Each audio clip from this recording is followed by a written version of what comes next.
Olá pessoal, aqui é o Rogério Elab Said. Estou cá convosco para falar de um tema muito importante na fisiologia humana, que é a termorregulação.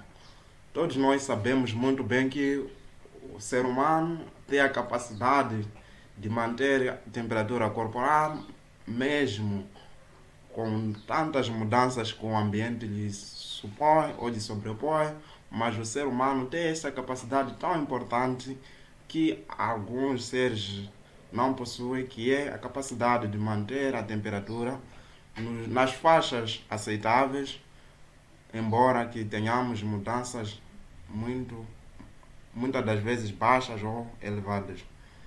Termorregulação. Vamos aqui falar exatamente dos mecanismos físicos e fisiológicos que estão envolvidos na perda de calor. Antes de tudo, é importante que saibamos que o ser humano é considerado, ou o organismo é considerado como um centro gerador de calor.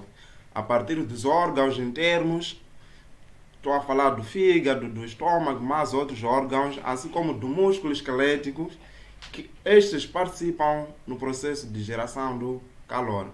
No entanto, o corpo, para que não perca de qualquer forma esse calor que gera, há necessidade de ter algumas estruturas que vão impedir, que vão servir como isolantes deste processo de geração de calor.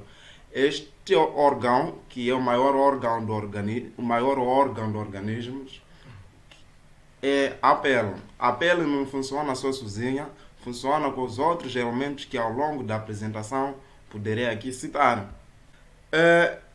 Temperatura corporal normal, ela pode ser central ou da pele. A temperatura central tem uma característica muito importante, que é de permanecer constante mesmo com mudanças do ambiente. Esta temperatura central refere-se à temperatura dos órgãos profundos. Esta, em condições fisiológicas, mantém-se constante numa faixa de aproximadamente de 0,6 graus Celsius, ou quando expressa em Fahrenheit, que é mais ou menos 1 grau Fahrenheit.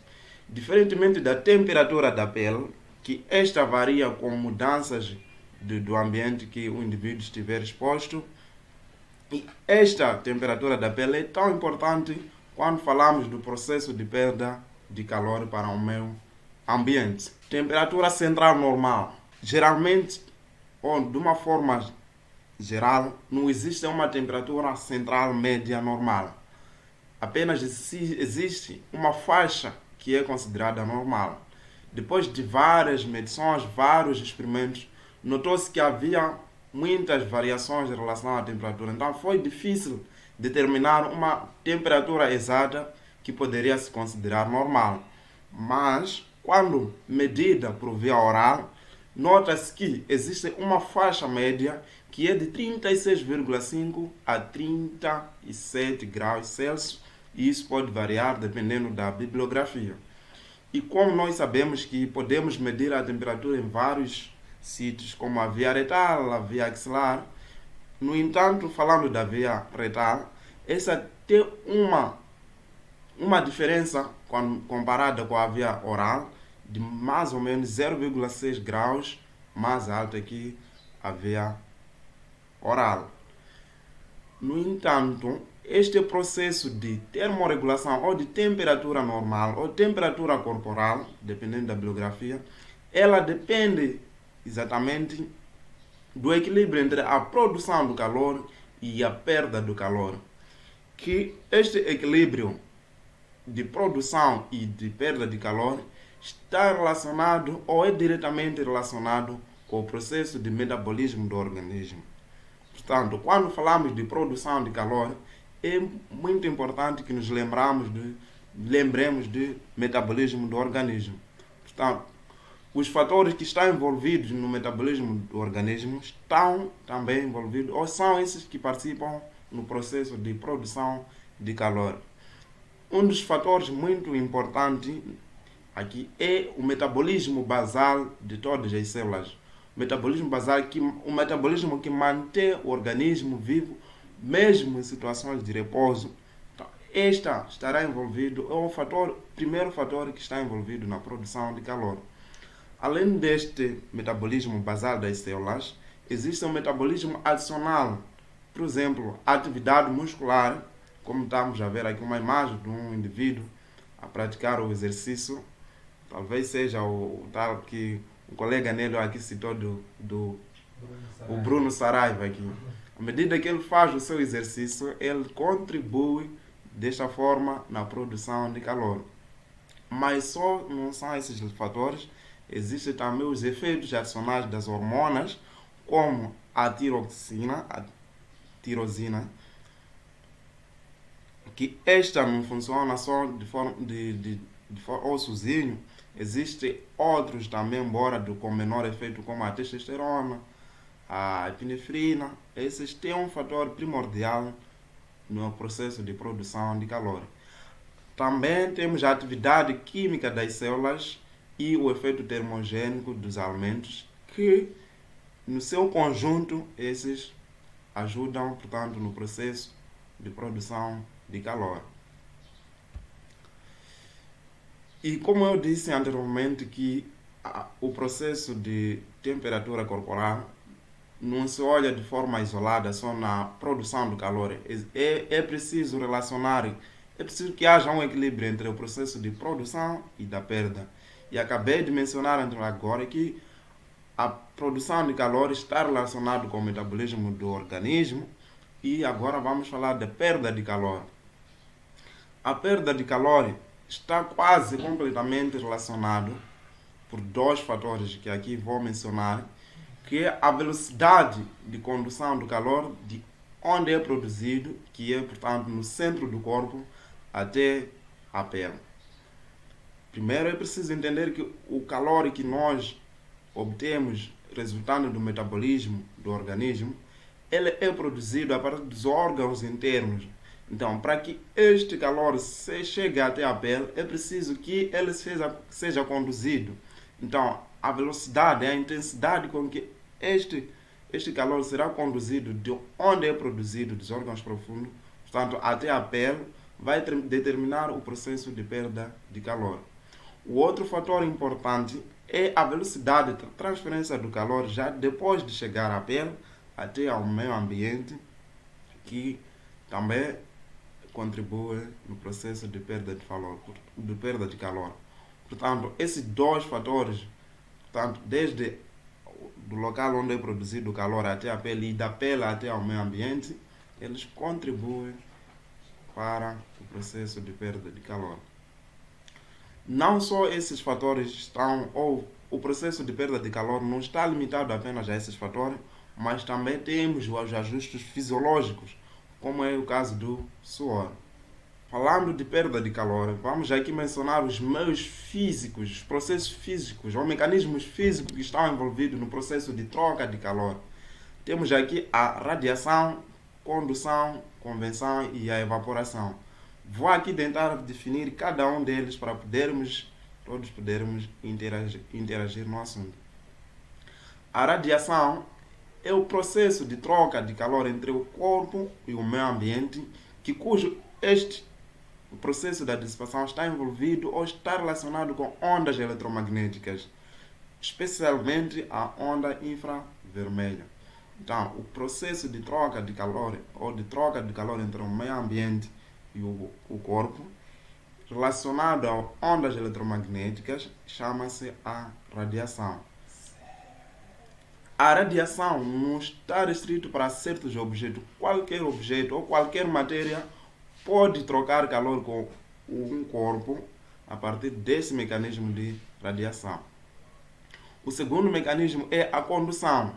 A condução, o processo de troca de calor aqui está relacionado ao contato direto do corpo com uma matéria ou com um objeto sólido, por exemplo, uma mesa, uma cadeira. Quando estiver sentado em contato, o objeto que tiver maior energia ou maior calor poderá passar para outro. Por exemplo, se eu sento-me numa cadeira, a minha temperatura estiver elevada do que a da cadeira, poderá passar o calor do meu corpo ou de mim para a cadeira. Isso também acontece ao contrário, em caso de a cadeira, por exemplo, tiver uma temperatura elevada em relação a mim, então o calor passará da cadeira para mim. E sempre lembrar que o calor é a energia cinética em movimento. Então, pode ser perdida ou pode ser ganha. Então, nessas situações, quem estiver com a maior temperatura poderá passar para o objeto ou a matéria que tiver com baixa temperatura. E temos também a convenção. A convenção, o processo de troca de calor neste mecanismo é feita pelas correntes de ar. Portanto, eu perco o calor para o ar e a velocidade dessa perda ou dessa troca vai depender da velocidade com que o ar que estiver próximo adjacente a mim será removido. Então, se tivermos em situações de ventania, em que há muita velocidade no processo da remoção do ar, claro que eu poderei perder mais calor para o ar. Porque o calor que eu perco automaticamente é removido pela velocidade ou pelo vento e naquele local fica menos calor em relação a mim e eu poderia ainda perder mais. E isso pode acontecer também quando estamos mergulhados na água, que nós passamos o calor para a água, por exemplo, se for o caso. Então, a diferença é que a água tem maior capacidade de absorver o calor em relação ao ar. No entanto, esses três mecanismos estão relacionados à troca de calor. Pode passar tanto do indivíduo para o objeto próximo ou o ambiente e do ambiente para o indivíduo. Porém, existem situações em que nós estamos apenas a ganhar o calor devido ao ambiente em que estivemos ou que estamos ou próximo a um objeto que tem maior temperatura em relação a nós. Então, nessa situação é onde entra o processo da evaporação. Portanto, a evaporação, o calor passa para o meio ambiente de uma forma que o calor converte-se em uma água líquida e essa água líquida converte-se em vapor. E uma coisa muito importante dessa evaporação é um processo insensível, não depende de nós. Nós nem conseguimos controlar. Nós já aprendemos nas aulas anteriores neste canal que poderiam perder cerca de 700 ml de água puro via evaporação, seja por difusão da pele ou pelas vias respiratórias. Então, aqui há a perceber que à medida que nós perdemos a água, estamos a perder também calor. Depois de vários estudos, está prescrito, acordou-se ou conclui-se que quando perdemos 1 grama só de água, é possível perder cerca de 60 calorias do calor. Então, vejamos que o indivíduo por dia pode perder 700 ml de água. Quanto de calor poderia perder? Então, é um processo que não é possível controlar e não depende de mecanismos, portanto, não é possível controlar como o processo que nós vamos ver lá à frente, que é a sudorese. A partir de mecanismos do sistema nervoso simpático podemos controlar. Aqui trago uma imagem que indica um indivíduo tá desnudo ou mesmo sentado num banco e ocorre, portanto, esses todos os mecanismos de perda de calor que eu falei. Desde aqui a irradiação, que eu disse, o calor poderia passar pelas ondas eletromagnéticas, principalmente a onda infravermelha. E dá para perceber que quando estamos sentados num ambiente fechado, perdemos mais calor por via irradiação do que por outras vias.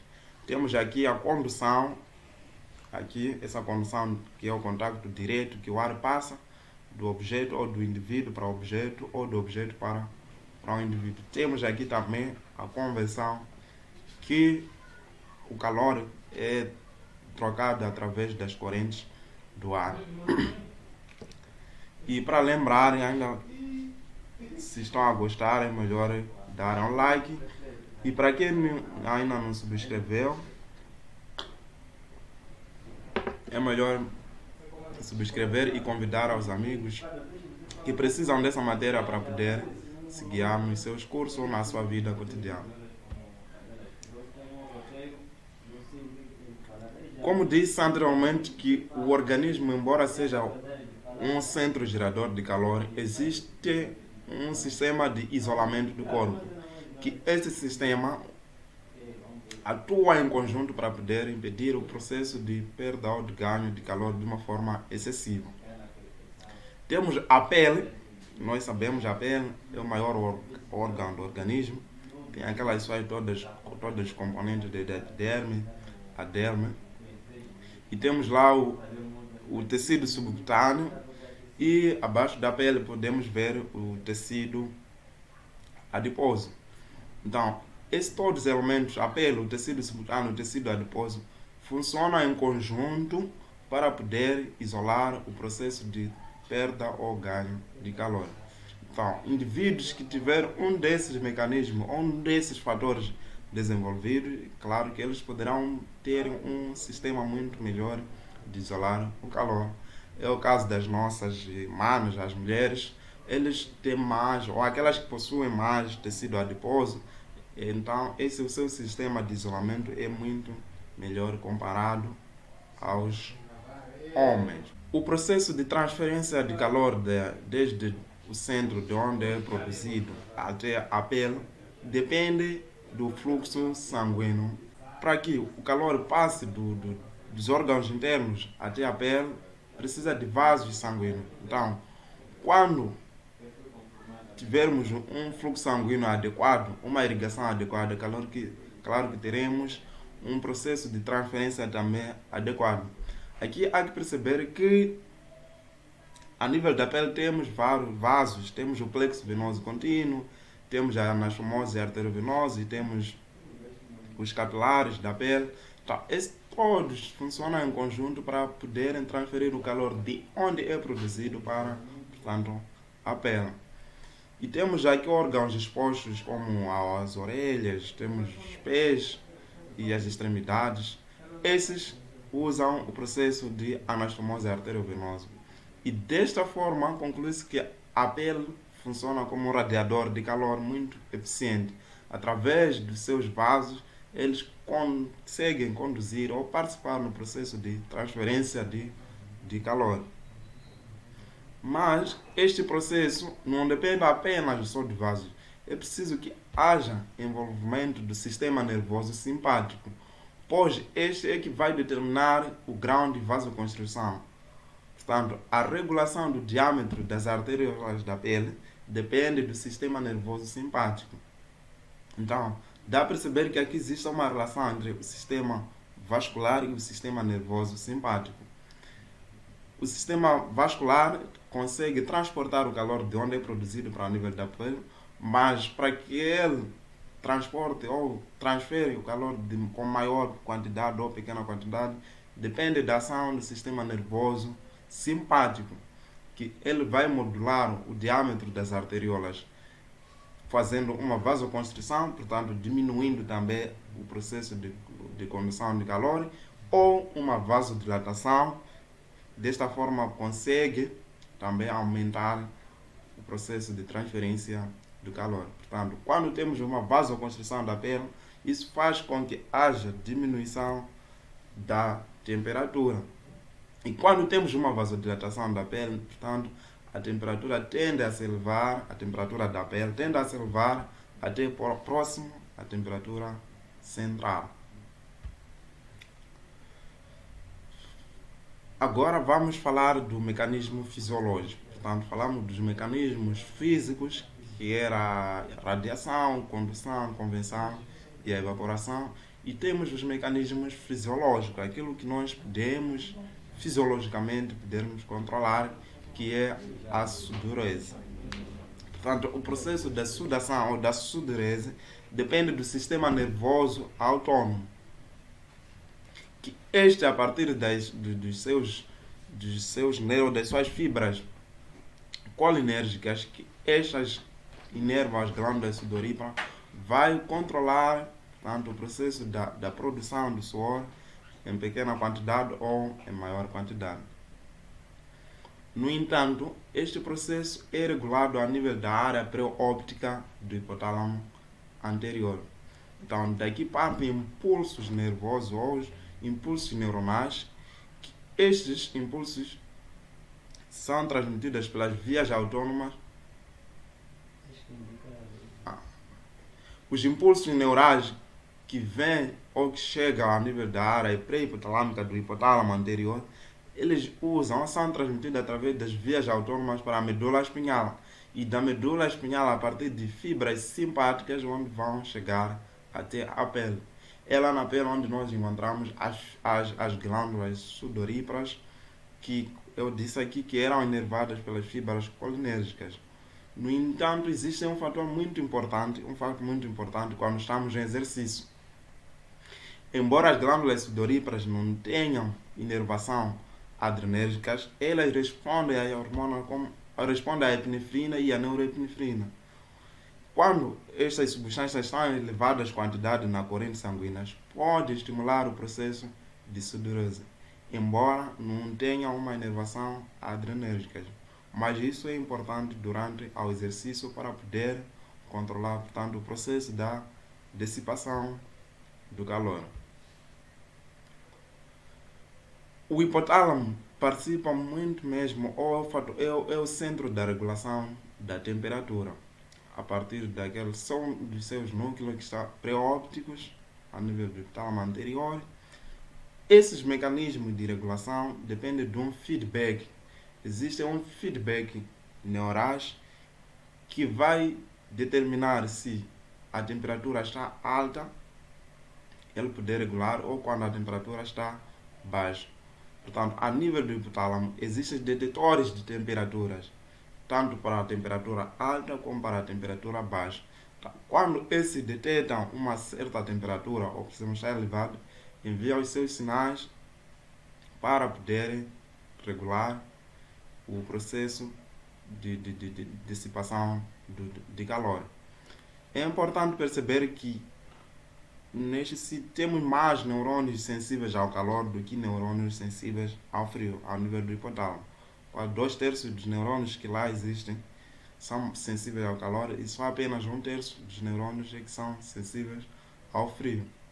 Então, esses é que enviam os seus sinais a partir de um mecanismo de feedback até no hipotálamo. O hipotálamo também envia os seus sinais para o nível da pele e assim controlar o processo de dissipação de calor. Quando estamos, por exemplo, em situações de altas temperaturas, os neurônios sensíveis ao calor aumentam a sua atividade e isto dá um feedback ao nível do hipotálamo e esse envia a resposta. Essa resposta vai ser conduzida pelo sistema nervoso autônomo a partir do simpático, e o simpático é esse que envia as suas fibras para o nível da pele e vai controlando, portanto, como eu disse anteriormente, o grau de dilatação dos vasos. Aqui trago um esquema que faz uma complementação ou que faz um resumo de tudo que acabamos de falar em relação ao hipotálamo. Ao nível do hipotálamo existem receptores de calor e de frio, como acabei de mencionar, mas esses receptores não são só restringidos na zona do hipotálamo. É importante perceber que também na pele existem receptores existem receptores tanto de frio como os de calor. Então, esses em conjuntos, esses receptores profundos e os receptores da pele, que são chamados periféricos, enviam os seus sinais até ao hipotálamo. Temos aqui termorreceptores periféricos, que são localizados na pele, enviam os sinais até ao hipotálamo, e os termorreceptores centrais, que podem estar localizados a nível do hipotálamo, outros também estão nos órgãos abdominais e os outros órgãos profundos. Então, no hipotálamo, no centro da termorregulação, ou no termostato corporal, que é no hipotálamo anterior, eles conseguem reconhecer esses sinais e mandar uma resposta. Essa resposta pode ser enviada através de neurônios motores.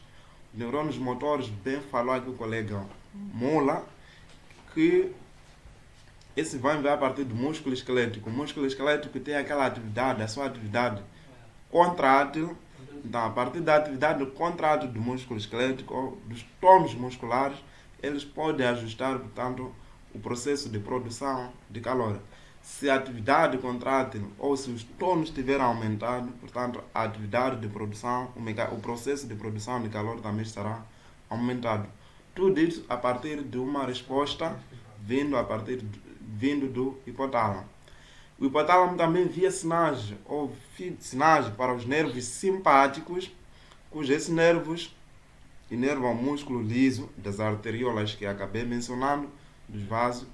E aqui, dependendo do sinal que vindo, seja negativo ou positivo, poderá também modular o grau de vasoconstrição.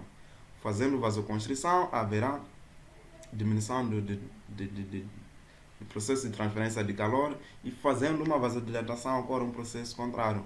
E dessa forma pode-se ajustar, portanto, o processo de perda de calor.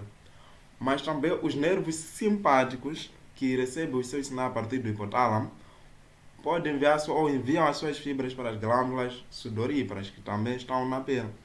E estas poderão fazer o processo de sudorese, que também é importante para o processo de produção ou ajuste de perda de calor.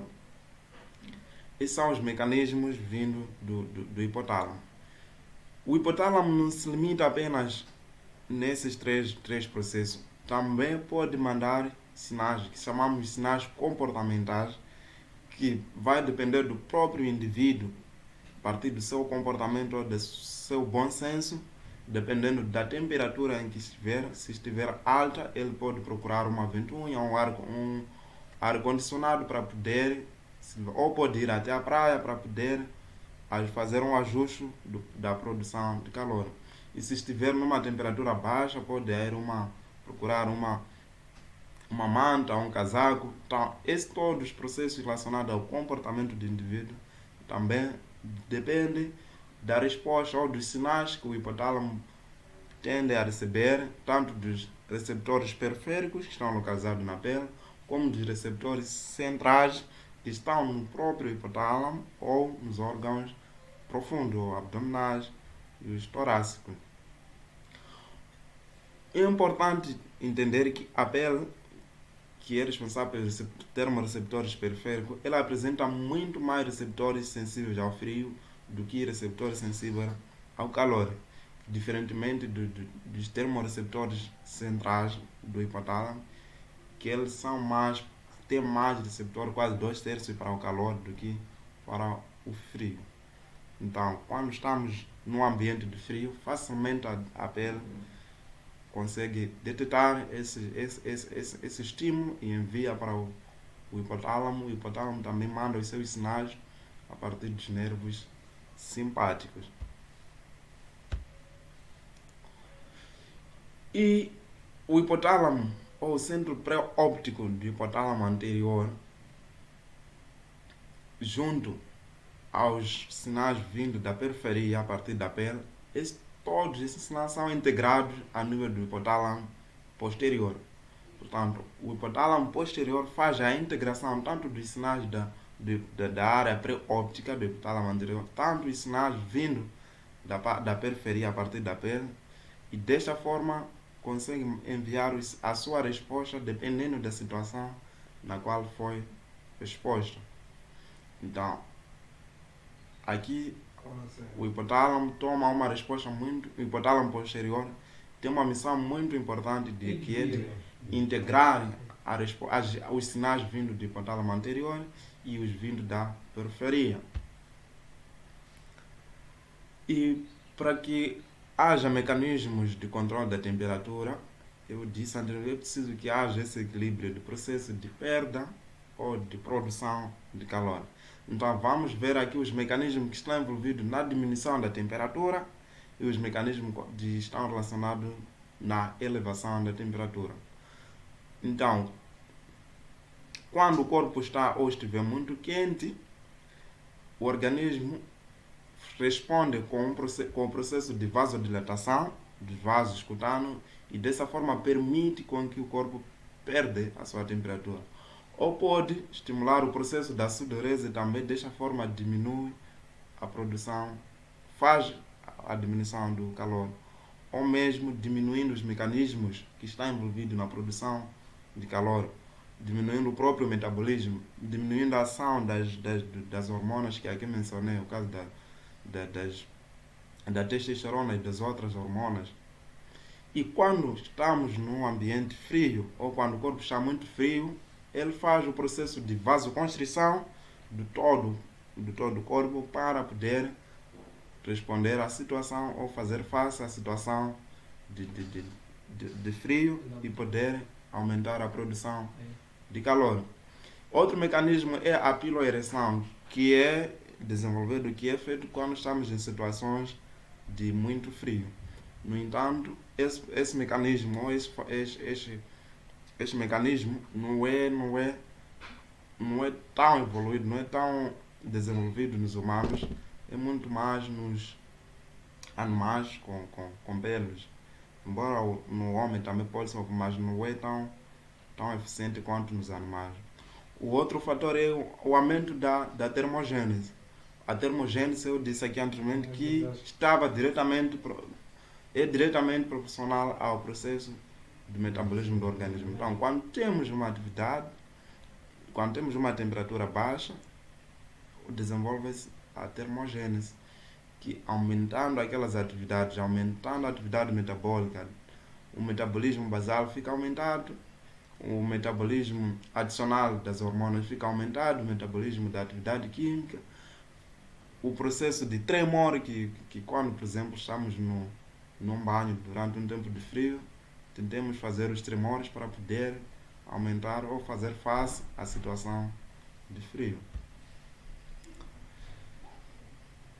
Todo o processo de aumentar a temperatura ou diminuir a temperatura quando estiver elevada tem um ponto onde nós queremos chegar, que este ponto não pode ser ultrapassado em situações fisiológicas, que é chamado ponto de ajuste.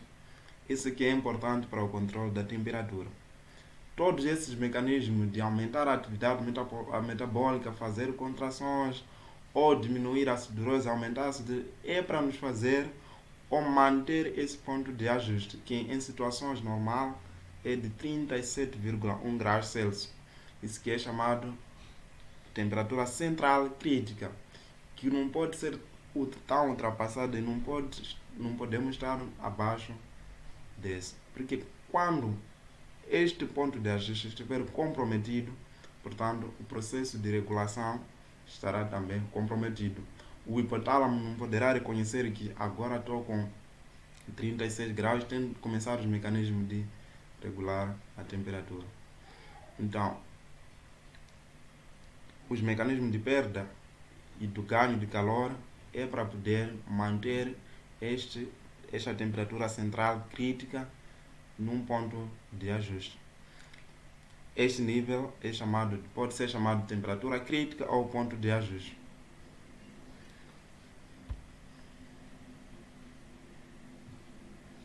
O controle comportamental de temperatura que acabei de mencionar, que era do indivíduo, dependendo da situação em que se encontra, procurar ou um ambiente quente ou um ambiente frio, também tem tem um papel muito importante para o mecanismo da regulação.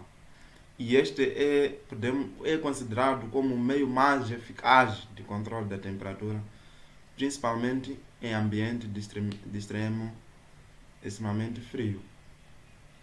Em situações em que o hipotálamo pode ou não estar a trabalhar, mas trabalhando o controle comportamental, o indivíduo pode ir procurar um lençol ou um cobertor para poder fazer face a esta situação.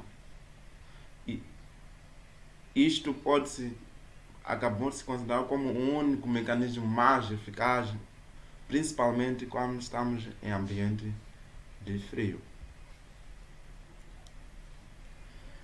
E tendo falado da regulação da temperatura, que depende de produção e de perda de calor, com o objetivo de manter o ponto crítico, que é de 37 17,1 graus Celsius.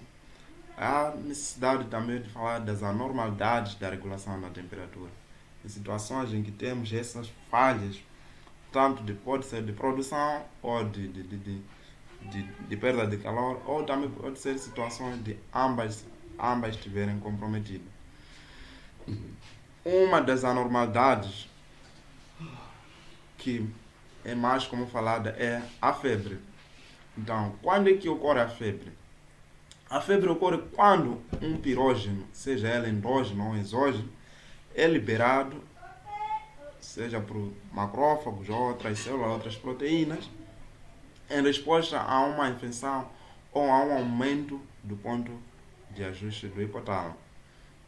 Então, no processo de febre, existe um desequilíbrio no ponto de ajuste. Nós dissemos aqui que o ponto de ajuste é 37,1. Então, quando existe uma substância que vai atuar a nível do hipotálamo, alterar esse ponto de ajuste, que é de 37,1, alterar aquele ponto, que quando o organismo chega àquele ponto, faz os seus mecanismos de regulação, e nessa situação de febre, o organismo vai chegar àquele ponto de ajuste e não vai reconhecer que precisamos de regular a temperatura. Então, é aí onde se desenvolve a febre. O ponto de ajuste, o ponto que faz com que o organismo comece os seus ajustes, estão alterados.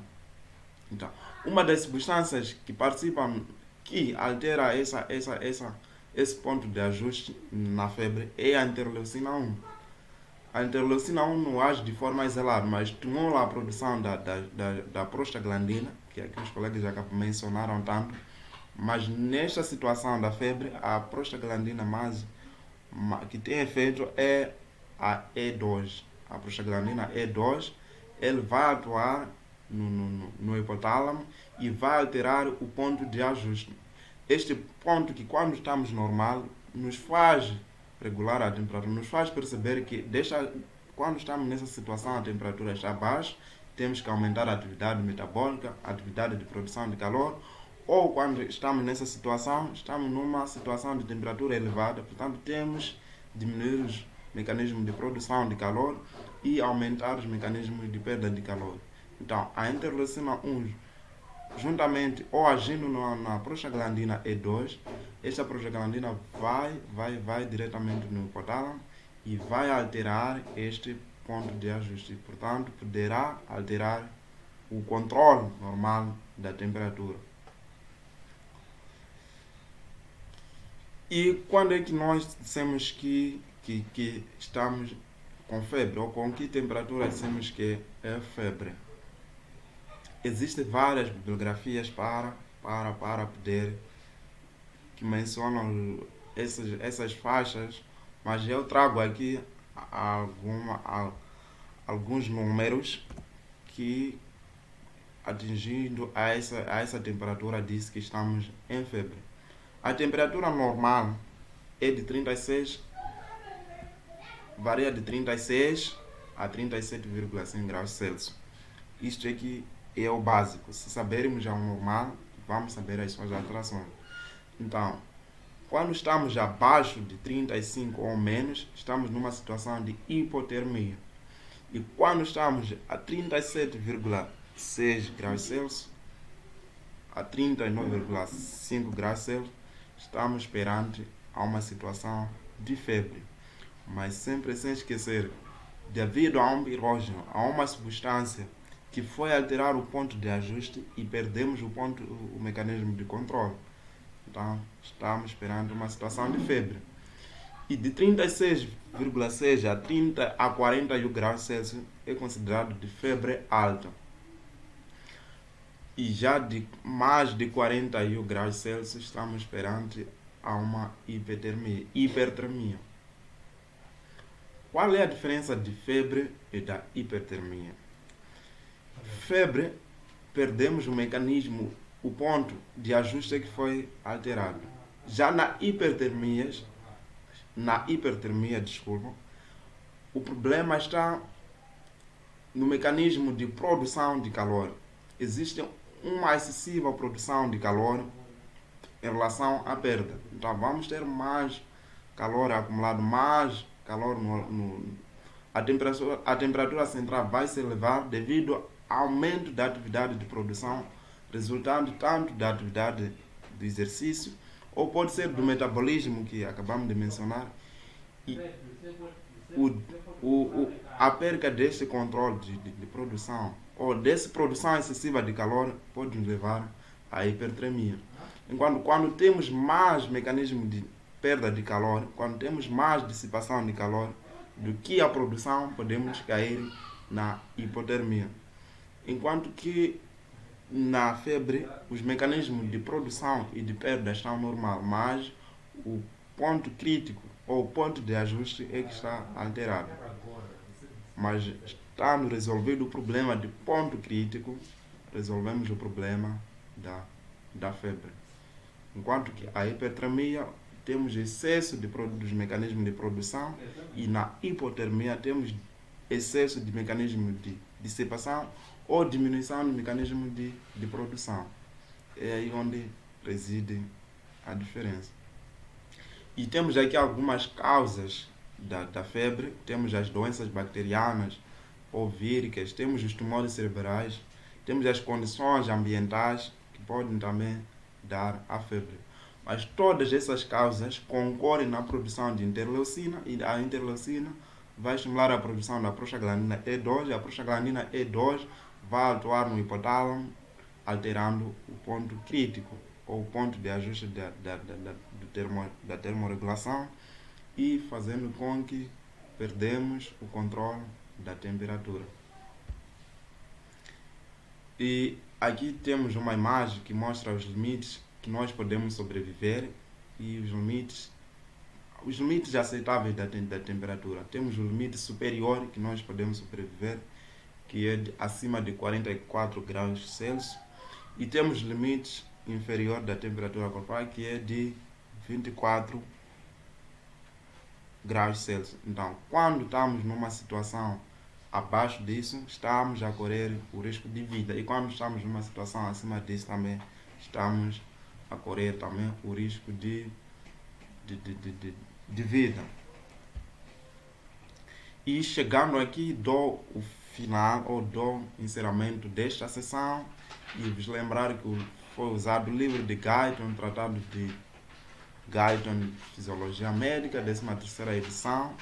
Esta matéria podemos encontrar no capítulo 74, e ainda lembrar mais que deem vossos comentários, assinem aí nos comentários e o sino de notificações para poderem receber ou assistir mais vídeos que poderemos postar.